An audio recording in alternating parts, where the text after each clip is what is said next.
Ito, ang ganda guys, oh. May brown pa siya. Babae yan. Yan, swerte na makakuha niya, no.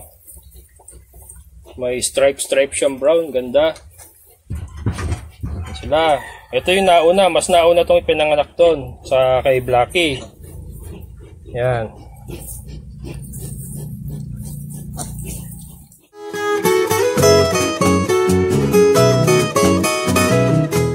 Hi guys! Welcome again to my YouTube channel, Kabokos Farmer. For today's vlog, pag-uusapan po natin yung pamamaraan na pwede nyong gawin kung ang mga baboy nyo po ay hindi sanay kumain ng fresh Madre de Agua. Yan, ang pagpapakain po kasi ng fresh Madre de Agua sa ating mga alaga ay ang isa sa pinakamadaling paraan ng pagpapakain kasi pagkapitas nyo po ng Madre de Agua nyo, diretso bigay lang po sa inyong alaga.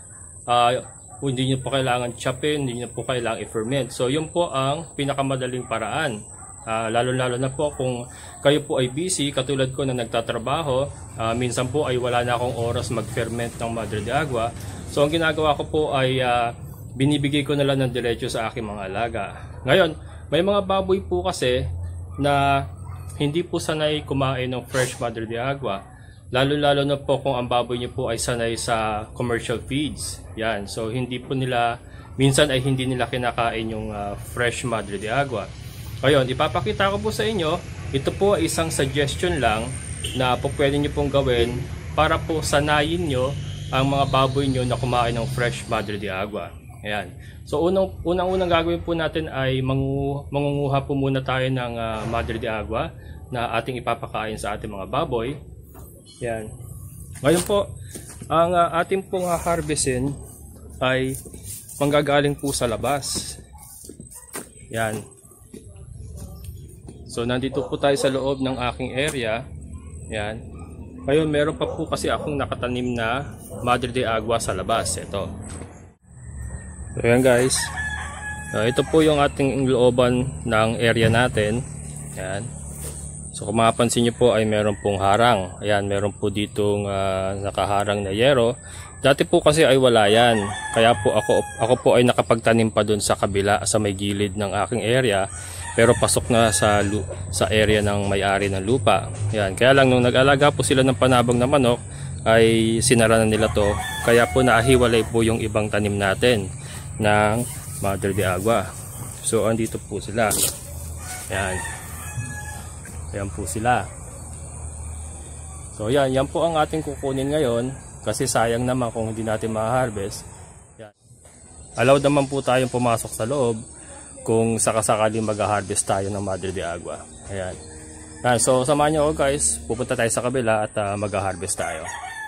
Guys, so lumabas muna tayo. Tayo dadaan.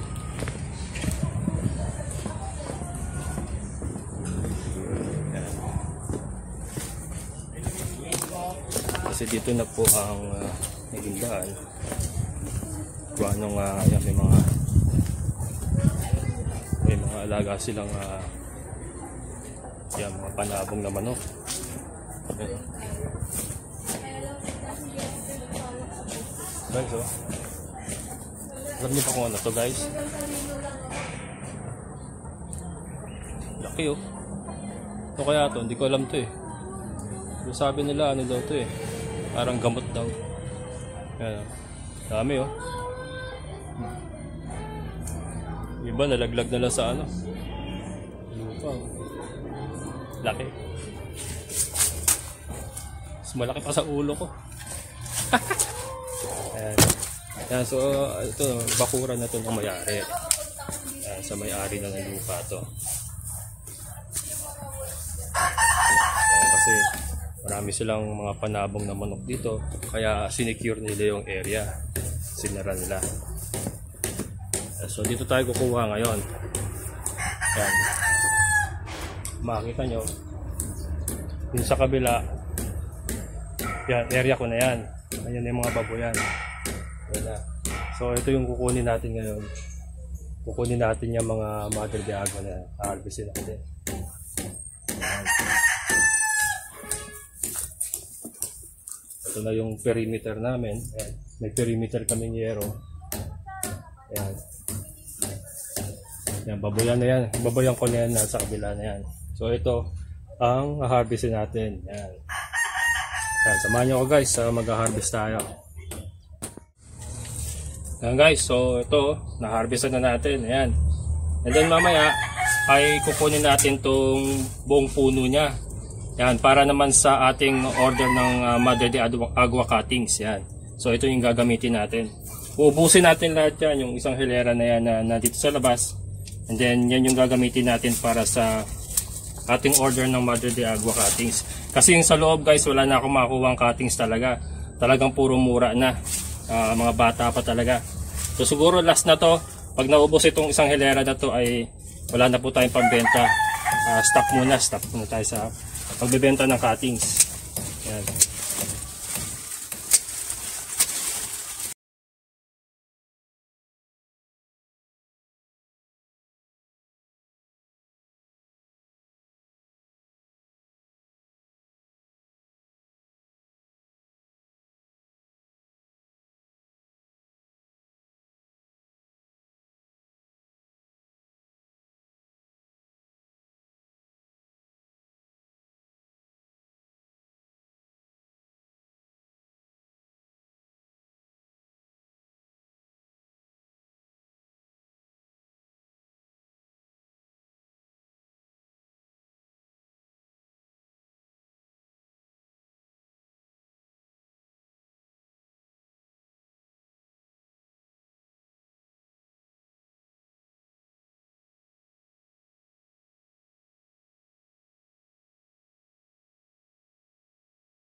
Ayan guys, tapos na harvest na natin yung mga ipapakain natin sa ating mga baboy.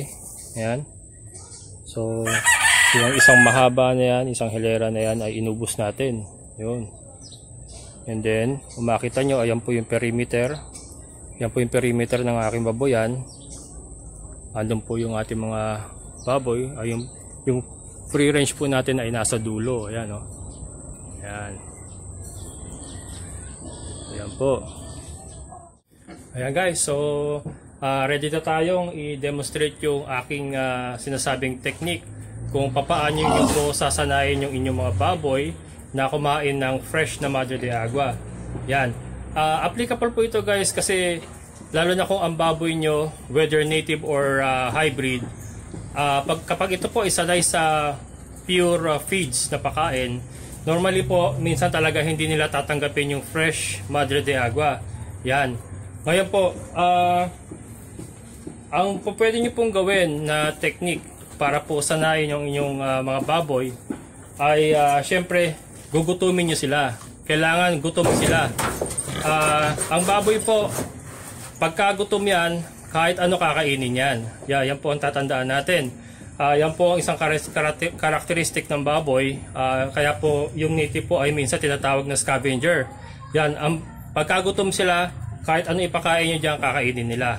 Ngayon, ang tekniko po dito, syempre, pagka hindi sila sanay, gugutumin nyo sila. Hindi nyo muna sila papakainin. Halimbawa, sa umaga, huwag nyo muna silang pakainin sa umaga. And then, pagdating po ng tanghali, ay unti-unti nyo po silang bigyan, pakuting-kunti. Konti-konti lang po ang bigay ng fresh Madre de Agua para matikman muna nila. So tikim-tikim. Pag natikman nila yan, nakita nyo na ubos na nila, bibigyan nyo naman sila ng konti. Yan, pakonting-konti. Yan, kasi minsan pagka binigla po natin ng bigay, isang buhos, halimbawa isang buhos na marami, hindi ho nila papansinin talaga yan. Talagang hindi nila ubusin. Pero pansinin nyo po na bigyan nyo po sila ng pakonting-konti.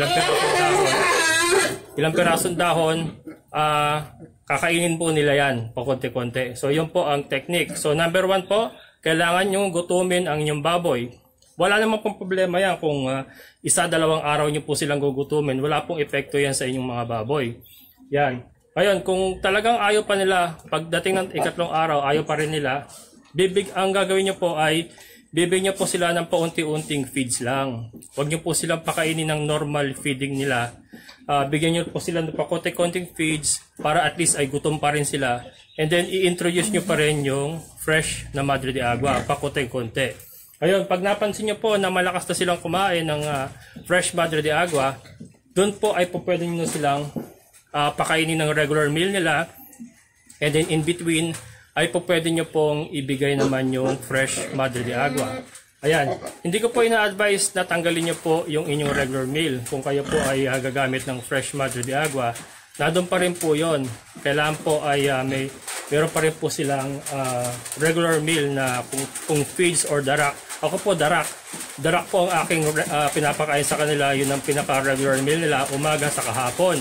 And then in between ay binibigyan ko sila ng isang sakong fresh na Madre de Agua. Yan. So yan. I-demonstrate ko sa inyo guys. Unfortunately ay pabuhos ang ulan. Yan. Yan. Ipapakita ko sa inyo guys pakuting-konti ang pagbibigay ng fresh Madre de Agua. Yan. So, halimbawa po, ito, yan, mga ganyan lang po. Kung marami kayong baboy, katulad nito ay siyam sila dito. So, hagisan mo lang sila ng hagisan lang natin sila ng konti. Yan, kung makikita nyo. Yan lang. Konti-konti.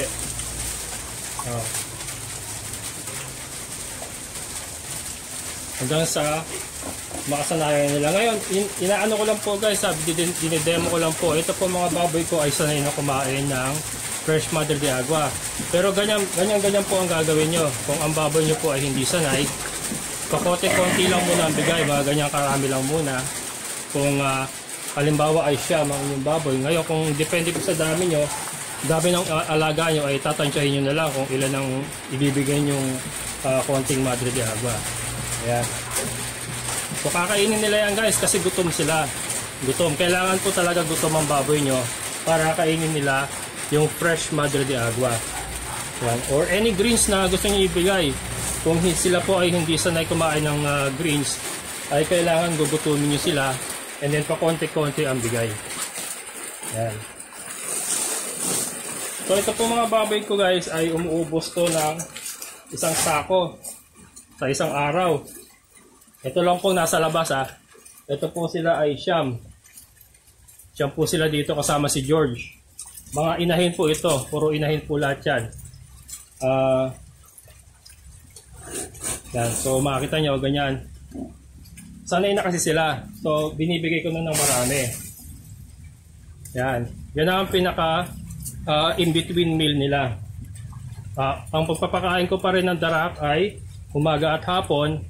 And then in between ay ito pong fresh na Madre de Agua. Ngayon, kung wala naman po kayong Madre de Agua, o pwede po kayong gumamit ng iba. Ipil-ipil, kangkong, dahon ng saging,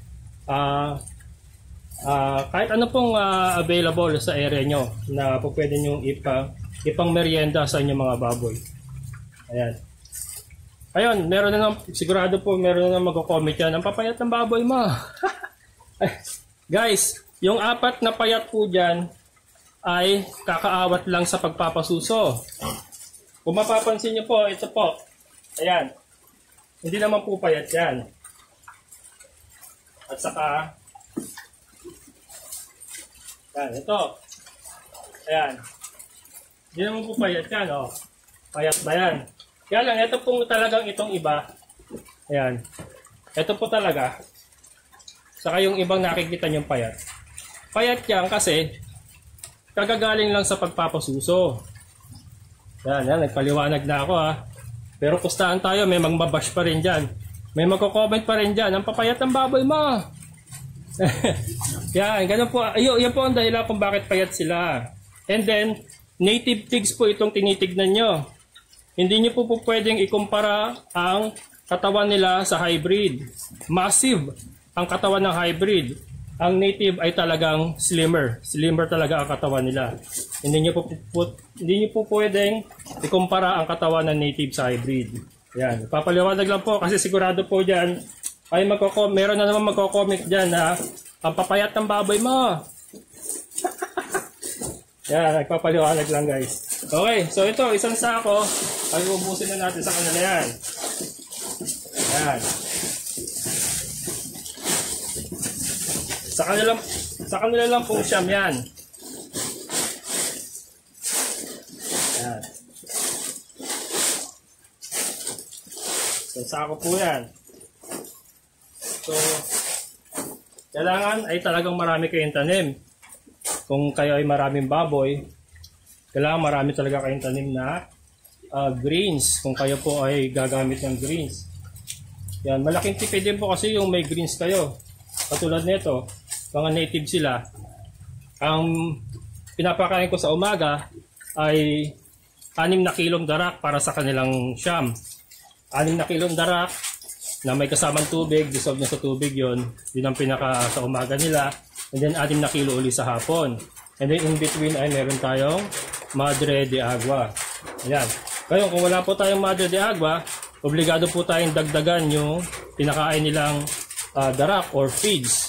So 6 na kilo, kailangan nyo pong dagdagan yon kung wala po kayo pang in between or pang merienda sa kanila. Yan, para po mapunan ng kanilang requirements, ang kanilang daily requirements, nutrients. Yan. So importante po talaga na meron po tayong mga tanim na greens pang substitute sa ating mga baboy. Ayan. Ayun, yung mga nasa loob po na dalawang nanganak, yan, pasyalan natin. Papakita ko sa inyo update po doon sa dalawang nanganak na baboy. Kaya bago tayo pumasok sa loob para tignan yung dalawang inahin. So ayan na sila. Ayan. So ito yung sinasabi ko sa inyo guys. O, pakita nyo itong isa. O, ang ganda naman ang katawan yan. Ayun, ito ay payat talaga to. Yan, payat talaga kasi kakaawat lang yan sa papasuso. Nakita nyo yung dede niya. O, lawlaw pa. Kakaawat lang yan sa pagpapasuso. O ito, makita nyo yung katawan niya, no? O, payat ba yan? Napakaganda ng katawan niya, no? O, nakita nyo yung pigi, o. O. O, ito. Ito mga to, ayan. Kakaawat lang din yan. Ito si Osang. Ayan, si Osang, o. Si Osang ay nangayayat din. O, si George. Nakita nyo yung lapad ng katawan niya ni George, o. O, parang airport yan. O. Hindi payat yan. Kaya lang syempre, iba talaga ang katawan ng hybrid. Namumutok talaga. Massive kasi ang katawan talaga nila. Kaya nga tinawag na hybrid. O. Yan sila, o. Gaway pa. Yan, so isang sako yan guys na binigay ko sa kanila. Isang sakong Madre de Agua. Ang ganyan po ang itsura ng baboy na sanay kumain ng Madre de Agua.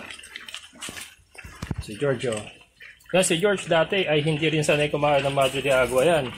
Ginawa ko dyan, ginutom ko talaga yan. 2 araw na hindi ko binigyan ng ano yan, ng feeds.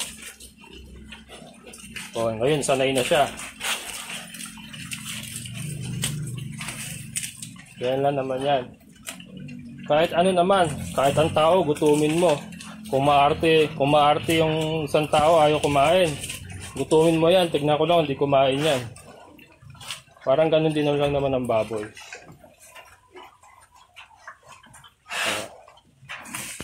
Importante kasing masanay natin yung baboy natin na kumakain ng ganito para makatipid tayo.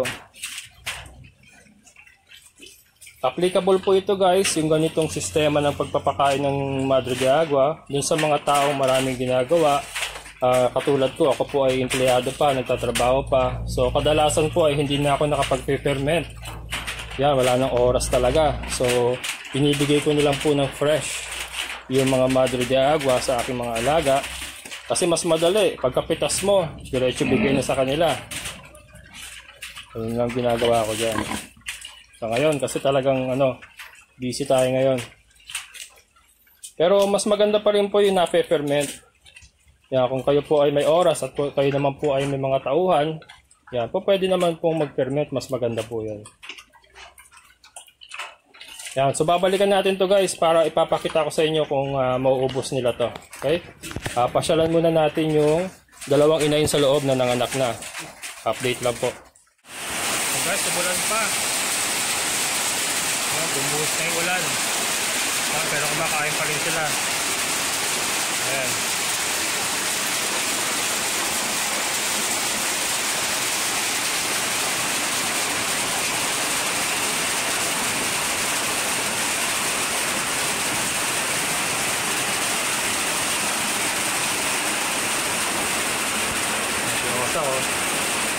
Tayo yung mabasa.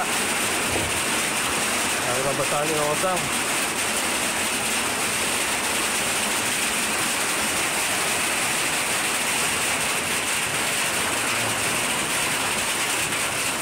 Nakakita niyo si George, oh. Lakas na kumain ng Madre de Agua.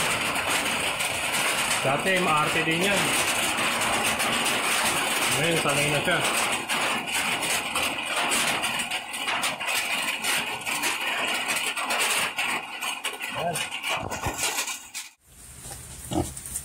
Ayan guys, so ito po si Blackie. Yan po yung kanyang mga anak. Bali ito, 5 babae, 2 lalaki.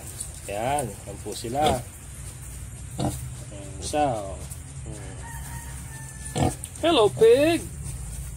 Ayan, kita nyo naman, bilog na bilog. Oh. Ang mga katawan ay bilog na bilog. Ayan.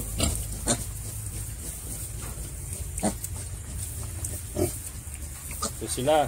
So far so good kasi wala pong casualty. Yan. Maganda po ang production ngayon. Kasi po siguro naging factor po yung dry kasi sila ngayon. Kasi yung nakaraang batch po talagang binaha. Ilang beses pong binaha itong loob ng nursery pen. Pero ngayon po ay maganda po at luckily ay nakakuha pa tayo ng ipa. Ayan, oh. Meron po tayong ipang nagagamit. Kaya po maganda po ang kanilang kinalalagyan ngayon. Dry na dry. Kaya kasi naging factor din po yung sa last batch ay lagi silang basa. Kasi nga nagpuputik palagi yung kanilang floor. Yung lupa lang kasi ang kinalalagyan nila dito. And then panay pa ang ulan, malamig. Yun, so nalamigan. Yan, so ngayon ay maganda po ang kanilang paglaki kasi dry po sila palagi. At maganda po ang gatas nito, malakas po ang mga gatas nitong 2 inahin na to, si Brownie. At saka si Blackie. Ito po si Blackie. Yan. Pasyalan natin si Brownie.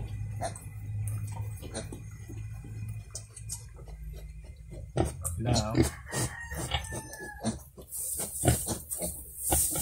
Yan.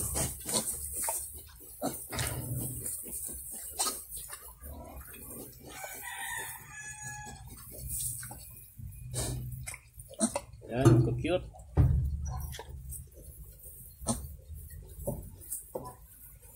To see. Yeah.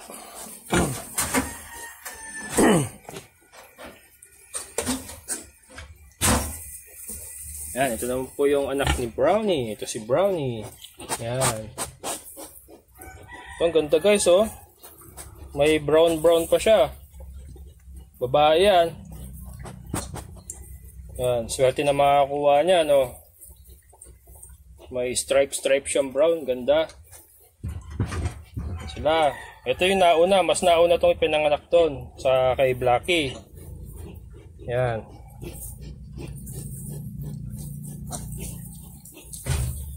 Ito ay 6. 3 babae, 3 lalaki. Ayan.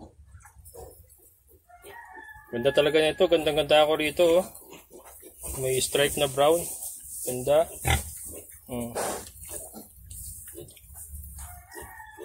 Ito mayroon pa isa. Oh. 2 pala sila may stripe. Oh. Galing.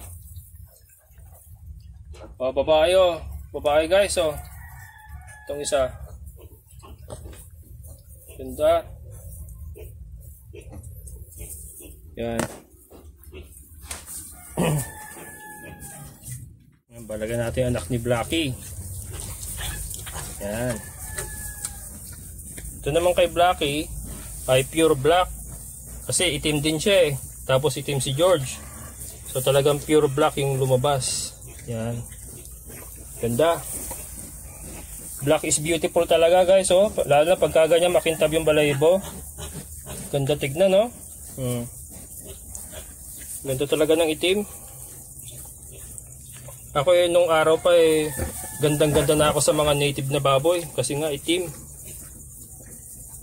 Ayan o.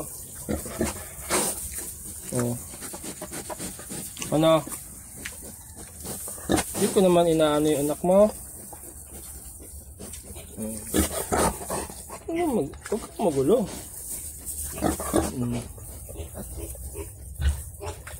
Nice.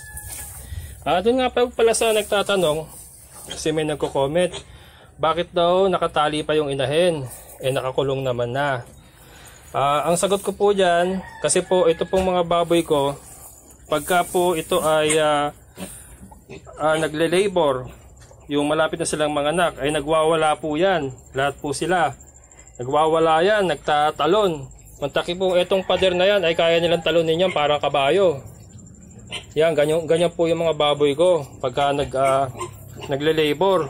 Ang worry ko kasi dyan ay makatalon sa labas. Doon, makatalon sa labas. Kaya tinatali ko sila para at least kung makatalon man sila doon sa kabila ay nakatali pa rin sila. Hindi sila makakawala na ano. Yan, kasi baka makalabas. Ang problema doon eh makawala sila ng wala ako dito at lumayo sa ibang mga anak. Yun po ang isang sagot ko dyan. At isa pa ay ito pong harang natin ay temporary lang. Kaya kaya-kaya pa rin ng wasakin yan. Lalo na kung sila ay nagle-labor. At kahit ngayon, kaya hindi ko pa tinatanggal yung mga tali nila. Binawasak po nila yan. Yan, kung makita nyo ito, may ano na, may yupi na. Binawasak po nila yan. Kaya po sila po ay nakatali. Yan. And then, pagkaawat po ng mga anak nila, tinatanggal naman po natin yung tali nila. And then, diretso release na sila dun sa free range. Pagka-release na sa free range, tanggal na rin ang tali nila. Ganyan lang naman po ang buhay nila. Yan, kailangan lang po sa kasi natin silang i-secure habang nanganganak sila at habang nag-aalaga sila ng mga anak nila. Kailangan secured sila kasi nga medyo maligalig po ang inahing native pagka sila po ay may anak. Yan. Sila, maganda. So far so good. Yan, medyo minalas lang po tayo dun sa nakarang bash kasi inabot tayo ng tagulan. Saka talagang ilang beses tayong binaha dito. Kaya yun, ilang beses din silang nabasa, nababad sa lamig. Kaya nagkasakit. Ang daming namatay doon. Sayang. Pero ito ay so far so good. So ito 6 to nung nanganak. Ito ay 7. So hanggang ngayon ay buo pa rin. Walang nalalagas at lahat po ay malulusog. Ayan. And then ito nga po palang dalawang inahin na to ay naka-lactating feeds po ito. Commercial feeds po yung dalawang yan. Lactating feeds po ay yun po yung ibinibigay sa mga inahin pampagatas. Yan. Doon po sa mga nagbababoy dyan ng hybrid, alam po nila yan. Lactating feeds. Yan po ang ibinibigay natin sa kanila ngayon para lumakas sa kanilang gatas. Yan. So far so good naman kasi ang ganda po ng resulta. Kung makikita nyo po ay bilog na bilog ang mga katawan ng anak nila, makikintab. Yan. Kasi sagana sila sa gatas. Maganda ang production ng gatas ng kanilang nanay. Ayan. So, salamat din po pala doon sa mga nagsasuggest. Yan, kasi nakakuha po tayo na idea na ganun nga pong gawin natin. And then, pagkawalay na lang po nito, pagbalik nila sa free range, ay sakado lang sila uli magdadarak at magmamadre de agua para makatipid ulit tayo. Pero hanggang ngayon po na may anak sila, ay ginagastosan po natin ng konti para naman po maging maganda rin ang production natin. Yan. Kailangan talaga kasi mahirap din yung sobrang titipirin natin sila. Hindi rin po nagiging maganda ang outcome. Yan, so kaya bumibili po tayo ng commercial feeds sa ngayon. Para lang po dito sa dalawang to at sa mga nanganganak. Yan. Okay. Ayan na guys. So, yun na lang po yung natira doon sa ating ibinigay kanina. Ayan. Ayan. Unfortunately kasi umulan. Kaya yan, nagputik. Ayan, umulan kasi na malakas. Pero kung hindi sana nagputik, ay talagang simot na simot nila yan. Yan, yung iba kasi ay naputikan na kaya yan, hindi na nila masyadong kinain. Yan, pero at least yung isang sako po na binigay natin kanina ay yan, ganyan, yan na lang po ang natira. Yan. So yan, so ang aking pong tip doon po sa mga nag-aalaga ng baboy, whether hybrid or native pigs, at gusto nyo pong magpakain ng fresh Madre de Agua at hindi po sanay ang inyong baboy, una-una po ay gutumin nyo po ang inyong baboy and then unti-unti nyo pong bigyan, patikimin ng fresh Madre de Agua hanggang sila po ay masanay kumain ito. Yan. So yun lang po ang technique na nag-work sa akin, kaya i-share ko po sa inyo. Pero doon po sa mga nanonood dyan na meron pa pong ibang technique na ginagawa para po masanay inyong mga baboy sa fresh Madre de Agua, ay okay naman po yun. Yung akin lang pong share based po sa aking experience. Yan. So yun po ang nag-work sa akin at sana po ay mag-work din po sa inyo. Yan. Bago po tayo magtapos, shoutout po muna kila Umali J. Boots, Nuevo J. Jade Viel, Cons TV, and Serrano family ng Alaminos, Laguna. Ayan. Hello po, shoutout po sa inyo. Ingat po kayo dyan at maraming salamat po sa inyong panonood. Yan, and then special mention po kay Charles 8. Yan, na-appreciate ko po yung ginawa nyo, sir. Na kayo po ay sumagot dun po sa isang nag-comment sa atin na mali po yung ating computation doon sa doon sa per kilong lechon, doon sa previous vlog na aking in-upload, yung tayo po ay nagbenta ng per kilong lechon at nagbigay po ako ng computation doon sa mga nagastos at sa kinita. Yan kasi po ay na mali daw po yung aking computation at nagbigay daw po ako ng maling message doon po sa mga gustong mag-umpisa ng lechon business. Yan, appreciate ko po sir na sinagot niyo po siya at maraming salamat po. Yan, linawin ko lang po, yung computation po na yon, kasi po nag-comment po si Alexander na dapat po ay hindi ko daw sinama yung napagbentahan sa baboy kasi alaga ko daw po yun. Ngayon guys, linawin ko lang po, kung kayo po ay magne-negosyo ng lechon, whether per kilo po yan o buo, dapat po lahat po ng gagastusin nyo ay isasama nyo. Baboy, rekado, other expenses, anumang expenses na patungkol doon sa inyong ginagawang lechon business ay dapat ikarga nyo para po malaman nyo kung talaga kayo po ay kumikita. Yan. Ngayon, kung hindi ko po sinama yung presyo ng baboy and then sinabi ko po ganito tinubo ko, aba laki. Yung mga nanonood po dyan na mga bago na nag-iisip pong magnegosyo ng lechon business, isipin po nila, aba, ang laki ng tubo sa lechon, ganun pala, papasok ako dyan. Kaya magugulat po kayo, pag kayo po ay nag-compute at hindi nyo sinama yung presyo ng baboy, magugulat po kayo, hanapin nyo yung pera nyo kung nasa napunta. Kasi po, hindi nyo sinama yung presyo ng baboy. Kahit alagaan nyo po yung baboy, dapat po, isasama nyo yung live weight niya doon sa puhunan na lechon para po malalaman nyo kung kayo po ay tumutubo doon sa lechon business. Yan. So malinaw po doon sinabi ko sa vlog ko na yon na kumita po tayo sa live weight pero nag-negative tayo sa lechon. Magkahiwalay po yon. Yan. So yan. Maraming salamat po ulit Charles 8 sa iyong pagsagot. Na-appreciate ko talaga. Yan. Naiiyak po ako. Joke lang. Ayan. So yan, siguro dito ko na lang po muna tapusan nating vlog for today. Sana po ay may napulot kayong technique sa aking share ngayon. Yan, again, ito pong technique na to ay base lang po sa aking experience. Ito po yung nag-work sa akin.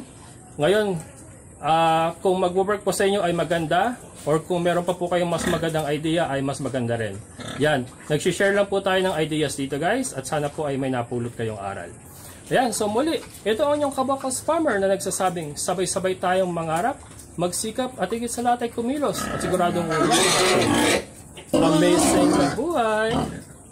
Bye-bye!